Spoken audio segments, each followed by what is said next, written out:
Halo Kidalers, kembali lagi bersama saya Cherry. Dan kali ini aku ditemani oleh Fani. Lawan kita ada Erik dan Romi. Aku udah berkali-kali partneran sama Fani dan aku baru menyadari rupanya Fani ini lebih banyak memberikan drop shot pada game kali ini. Sebelumnya kita lihat dulu kesalahannya Fani ya. Sewaktu Romi itu kasih serve tinggi, sebenarnya ini kan nanggung. Ya lihat bolanya itu kan kalau kita tarik garis lurus, jatuhnya di tengah-tengah lapangan. Harusnya itu adalah bola enak yang bisa disemes dengan mudah. Tapi malah lewat di bawahnya net alias fault. Karena percobaan pertama berhasil, Romi mau melakukan lagi untuk aku. Kalian lihat sama nanggungnya ya, masih di tengah-tengah lapanganku. Terus aku posisinya itu di belakangnya garis lurus. Coba kalian perhatikan gambar ini ya. Ini sewaktu Fani tadi yang melakukan pukulan pengembalian serve. Yaitu bolanya itu di atas kepalanya Fani. Makanya tadi Fani error. Jika shuttlecock itu berada di atas kepala kita, berarti kita kan menengadah. Kalau menengadah itu kelihatan bolanya kan cuma satu titik aja. Sekarang bandingkan dengan yang aku lakukan. Karena bola dari Romi itu melambung tinggi, jadi aku punya waktu untuk mundur. Dan aku bisa lihat shuttlecocknya itu berada di mana, sehingga aku kira-kiranya atau kalkulasi timingnya itu lebih gampang. Lagi pula kalau kita itu mundur, pandangan kita itu pasti lebih luas. Terus kita juga lihat di mana letak lawan kita, posisinya di mana kita kasih ke tempat yang kosong. Tapi kalau kita menengadah ke atas kan kita lihat plafon, jadi nggak lihat lawan. Jadi saran buat Fani lain kali mundur dulu. Ini Romi tadi kan servis ke tengah atau servis melambungnya itu kan masih di tengah-tengah lapangan ya. Ada beberapa pemain yang servisnya memang seperti itu, tapi bisa sampai ke belakang lapangan atau di dekatnya garis yang mau out itu. Nggak apa-apa kalian kalau seperti itu tetap mundur aja. Tetap mundur sampai di garis yang baseline ya. Jadi daerah yang servisnya out itu. Kalian berdiri di situ, terus lakukan pukulan, mau ngelob boleh.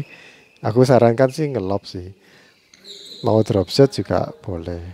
Karena kalau nyemes dari daerah baseline itu biasanya lawan udah siap. Tapi aku saran ngelob soalnya posisi kita kan udah terlalu belakang ya. Takutnya kalau kita smash atau drop shot terus lawan ngeblok jadinya kembali ke net.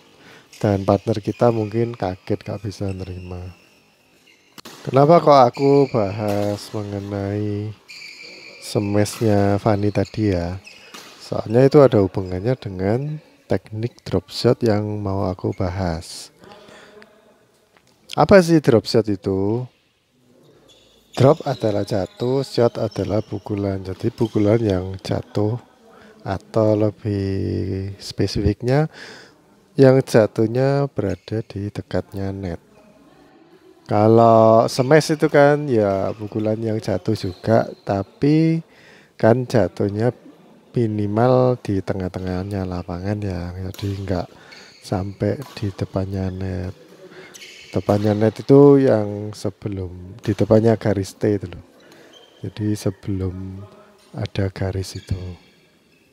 Ya sasaran kalian drop shot yang bagus tuh di situ. Lalu menurut masterbadminton.com, ya iyalah aku kulaan dari situ. Kan buat konten jadi harus ada teorinya. Menurut Master Badminton ada 2 tipe drop shot, yaitu slow dan fast drop shot, pelan dan cepat. Yang pelan melambung, yang cepat itu kayak smash tapi nggak terlalu kenceng. Kapan pakai yang slow, kapan pakai yang fast, nanti kita bahas lebih lanjut kalau nutut durasinya ya. Tapi versi singkatnya kalau yang slow itu biasanya kita pakai kalau mau nipu gerakan ngelob tapi ternyata drop. Dan yang kedua kalau fast itu mau nipu kalau gerakan kita seperti nyemes ternyata drop. Oke, nggak pakai lama kita langsung lihat gerakannya Fanny. Di sini dia itu ngeblok dan drop shot ya. Gerakannya seperti itu. Itu nggak benar ya teman-teman. Harusnya lengannya itu diayun, nggak boleh diblok, cuman di stop gitu aja. Walaupun tadi di awal-awal gerakannya Fanny itu cukup berhasil ya. Jadi bisa ngedrop tapi melambung. Ya kalau levelnya Fanny mungkin masuk udah seneng. Jadi bisa ngelewati net itu udah seneng. Tapi kalau bisa diimprove lagi ya kenapa tidak gitu. Jadi kalau di iron tuh kita bisa lebih presisi, bisa kira-kira. Apalagi kalau gerakan ngebloknya itu kayak orang ngeduk pintu. Jadi raketnya habis dipukulkan terus kan agak balik lagi dikit. Nanti resiko untuk nyangkut di net lebih besar.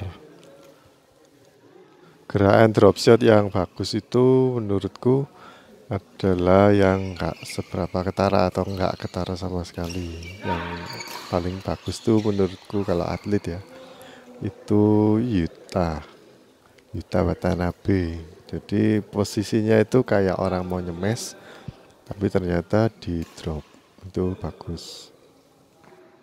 Jadi ada kesan menipunya ya, supaya lawan tuh kaget kok tiba-tiba dikasih drop shot. Tapi kalau kalian sering kali sedikit-sedikit kasih drop shot berarti kalian nggak bisa melakukan pengembalian yang lainnya dan lawan nanti nyadari lalu udah cegat di depan.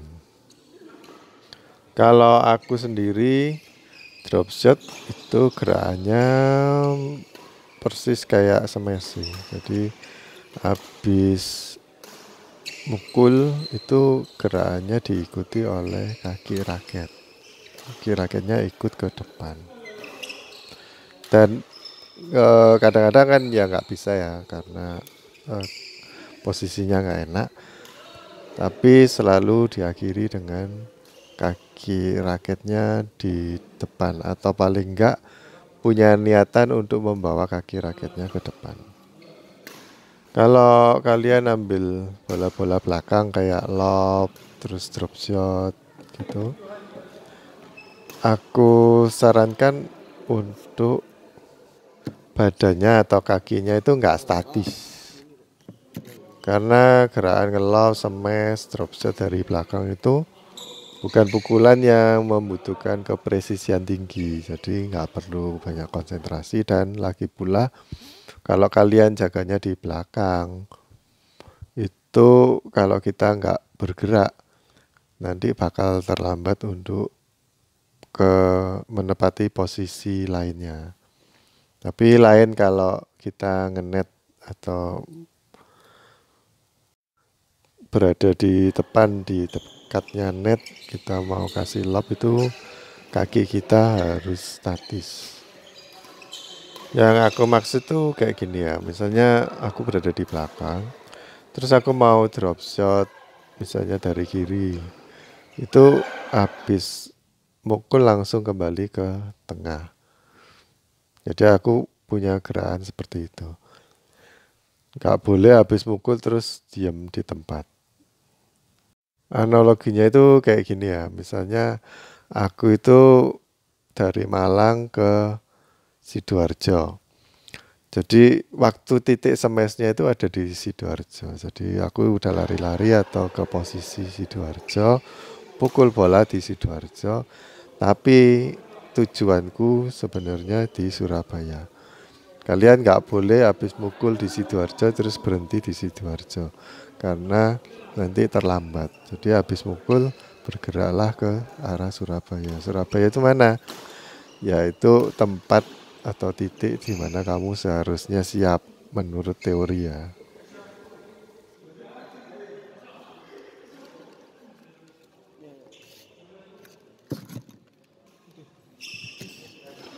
Ini aku lihat ke kamera karena anak-anak kalau bayar kan ditaruh di meja. Mau pulang, ada yang mau pulang, jadi iuran. Ini kalau drop shot, titik tumpunya berada di kaki kanan. Terus kaki kirinya malah ke belakang, kebalik. Harusnya titik tumpunya itu berada di kaki kiri, terus yang diayun kaki kanan.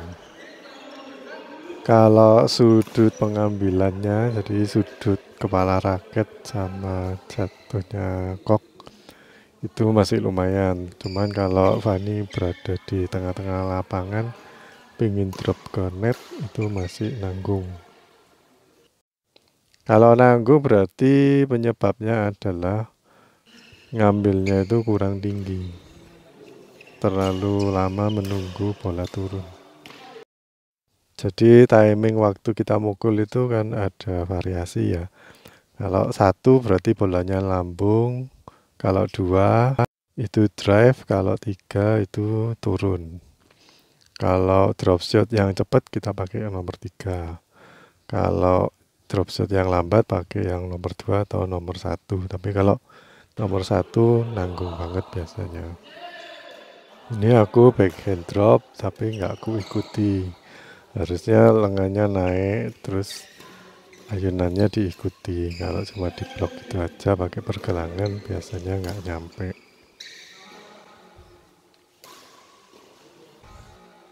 Ini contoh drop shot yang aku lakukan. Jadi kaki raketku pada akhirnya berada di depan. Nah, jadi pakai gerakan menggunting itu karena aku lompat ya. Jadi tubuhnya itu nggak boleh statis, harus dinamis, harus muter-muter. Tubuh kita gerakkan flip seperti kita membalik halaman buku. Keunggulannya nanti kalau kaki raket kita udah maju, bisa cepat untuk ngambil bola berikutnya.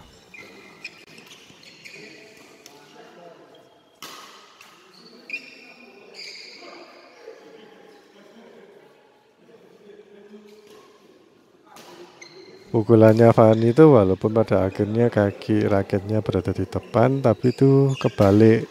Karena kaki raketnya yang stay, yang bukan kaki raket yang mundur. Padahal harusnya yang jadi titik tumpu, yang stay atau pivot pointnya, harusnya yang kaki kirinya Fanny karena dia pemain kanan.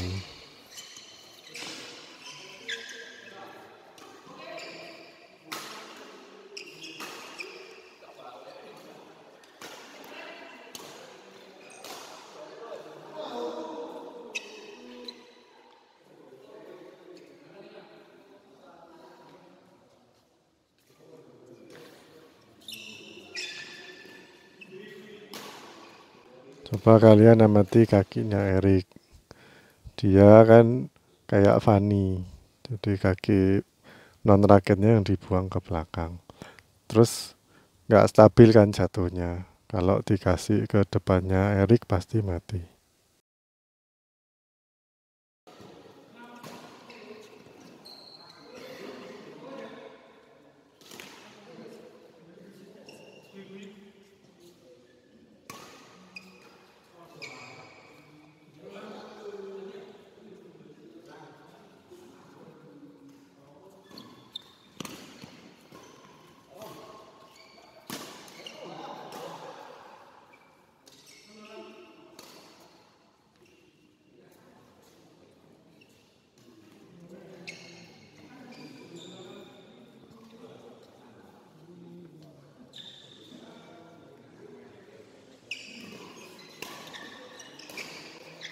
Coba lihat dropshotnya Fanny nanggung. Dia itu gerakannya kaki kiri atau kaki non raketnya yang digerakkan maju ke depan. Sebenarnya mukul dropshot itu ya nggak sulit. Yang bikin sulit itu ya kalian sendiri. Mukulnya pakai tangan kanan tapi kaki kirinya yang maju. Jadi pinggangnya melontir. Lebih enak kalau tubuh kita itu flip kayak kartu yang di atas nih ya. Kalau di twist atau di pelintir itu gerakannya nggak natural. Ya mungkin banyak cara dalam bermain badminton ya. Aku nggak bisa bilang kalau aku sendiri yang paling benar. Tapi kalau aku mainnya itu filosofiku go with the flow. Jadi ayunan gerakan tubuh kita itu yang mengalir aja, jangan ditahan-tahan atau diperkeras. Gerakan ayunan lengannya itu diikuti. Selain posisi kaki, badan, dan ayunan lengan ya, itu semua kan yang makronya. Tapi kalau pukulannya bagaimana ya? Yang biasa aku lakukan kalau drop shot itu aku lebih suka pakai teknik yang fast atau yang cepat biar lawan tuh nggak nunggu lama atau nggak nungguin. Jadi seberapa bisa cepat untuk turun bolanya. Nah teknik yang seperti itu aku pakai arah raket yang nomor 3, jadi yang agak menukik. Terus supaya pelan aku kadang-kadang pakai gerakan seperti kipas atau di slice. Kalau mau drop shot lurus ya di slice, kepala raketnya menghadap ke net, terus di slice ke, kalau aku tangan kiri berarti aku slice-nya ke kanan. Terus kalau mau drop shot silang, aku tetap pakai gerakan slice ke kanan, tapi raketnya pergelanganku aku pelintir. Jadi raketnya nggak tegak lurus ke net, tapi miring. Jadi sekitar 20 derajat gitu waktu shuttlecocknya kena raket, aku puter. Seperti gerakan kalian tuh dada-dada temen gitu loh. Tadi aku bilang kadang-kadang aku slash ya, tapi kadang-kadang juga aku nggak slash, tapi langsung diikuti aja pakai arah raket yang nomor 2. Terus gerakan lengannya itu nggak aku turunin ke bawah. Jadi bukan kayak orang nyemes ya, tapi lebih ke kayak aku dorong ke depan. Tetap nanti kalau kalian coba dorong lengannya posisi megang raket, raketnya di atas ya. Terus dorong lengan kalian kan nanti turun-turun sendiri raketnya. Karena otot kita kan pasti narik. Jadi kalian coba posisi tangannya megang raket, terus kalian luruskan lengan. Itu kan otomatis gerakan raketnya pasti turun ke bawah. Gripnya pakai grip forehand boleh, tapi jempolnya itu agak ke samping ya. Jangan terlalu ditempel ke bagian yang lebar, karena nanti kan nahan nggak enak. Jadi harus ke samping, kayak setengahnya gebuk kasur. Kalau aku lihat sekilas sih Yuta juga pakai teknik yang seperti ini. Ya yang pastinya aku nggak tahu ya, soalnya kan nggak detail kalau di video.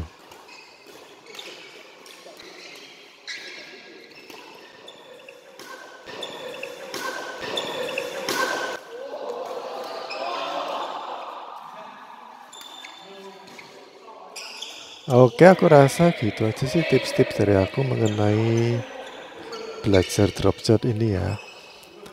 Kalau kalian kurang jelas bisa tanyakan langsung di kolom komentar. Ini anak-anak bingung skor, biasa sih kalau kayak gitu. Habis rally yang lumayan intens terus pada amnesia semua.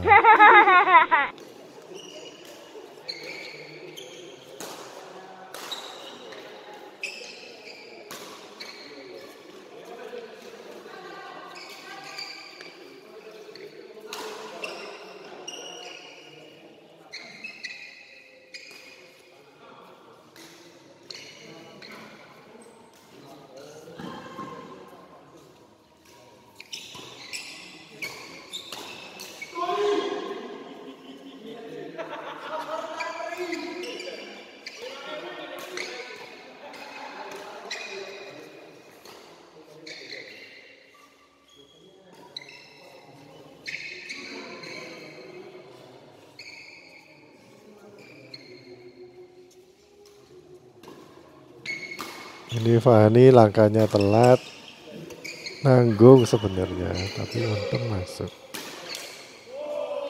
Yang aku bilang telat itu kalau kaki raketnya itu nggak masuk duluan. Jadi gerakan yang paling ideal itu kalau kaki raketnya itu berhenti mijak lantai dengan kuat atau kuda-kudanya kuat, itu pasti pukulannya lebih bagus daripada yang sewaktu kita telat.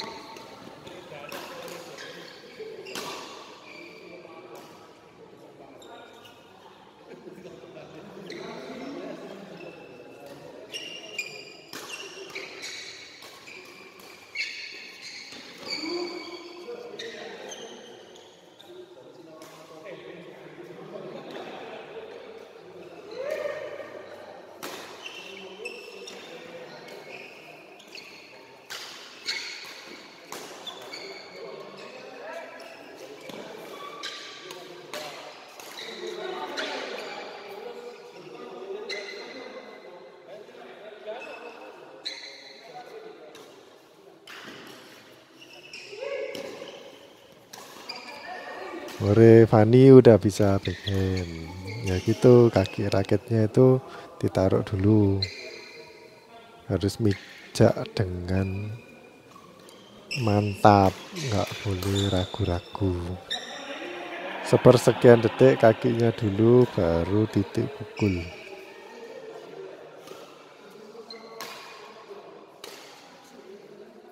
Ini shuttlecocknya udah mulai rusak, nggak bisa ngelop sampai belakang. Bukan udah mulai rusak ya, tapi udah dari tadi rusak, tapi karena poinnya udah hampir selesai, makanya kita nggak ganti shuttlecock.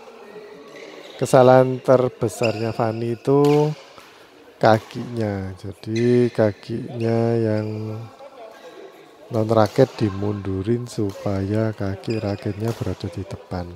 Harusnya kaki raketnya itu dibawa ke belakang agak jauh, baru mukul dan geraknya kaki raket dibawa ke depan.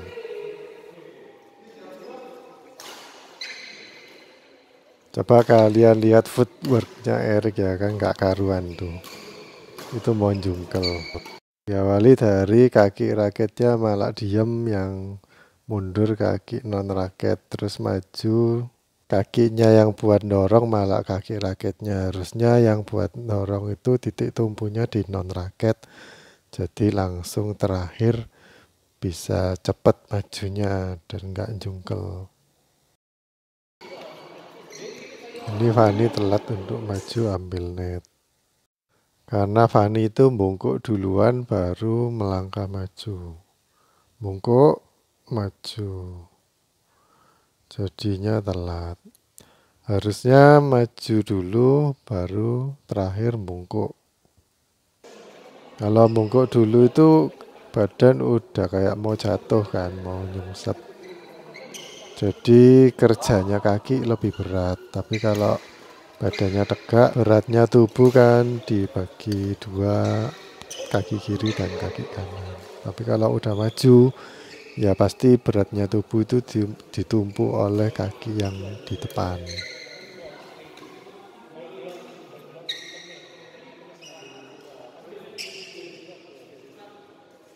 Terakhir kalian lihat dropshotnya Fani itu kan nanggung semua.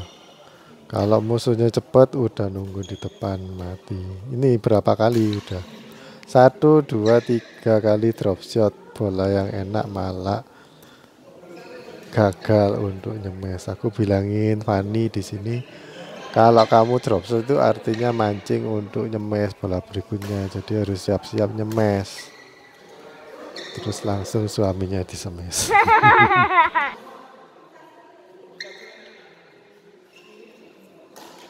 Oke guys, udah selesai gamenya. Aku menang. Nantikan tips-tips berikutnya di video yang lain ya, yang akan datang. Jangan lupa like dan subscribe. Komen jika perlu. Makasih udah menonton. Dadah.